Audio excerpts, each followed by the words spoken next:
আজকে যেহেতু দাদার রিসেপশন ছিল তো দুপুরবেলা বৌদিকে ভাত কাপড় দেওয়া হয়েছিল, আর তারপর আমি কোনো ভিডিও করতেই পারিনি কারণ বোনকে সাজিয়েছিলাম, তারপর আমি নিজে সেজেছি। বিয়ে বাড়িতে পৌঁছতে খুব একটা দেরি হয়নি, রাত 8টার মধ্যেই চলে গেছিলাম। তবে ভেবেছিলাম একটু তাড়াতাড়ি করে যাব যাতে ভিড়টা না হয়, একটু ফাঁকায় ফাঁকায় কয়েকটা ফটো তুলে নেব, কিন্তু সেটা আর হয়নি, ভিড়ের মধ্যেই পড়তে হয়েছিল।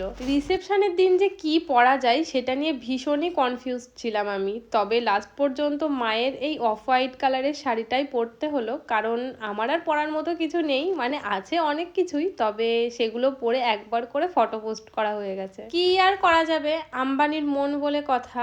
তো এদিকে সবাই ডান্স করছিল আর আমি মা বোন চলে গেছিলাম খাওয়া দাওয়ার পর্বে। তো পেট পুজো সেরে আমরা আবার চলে গেছিলাম ডান্স দেখতে। কিছুক্ষণ ডান্স দেখার পর বাড়ি চলে গেছিলাম। তো আজকের ভিডিওটা এখানেই এন্ড করছি, দেখা হচ্ছে নেক্সট কোনো ভিডিওতে, বাই।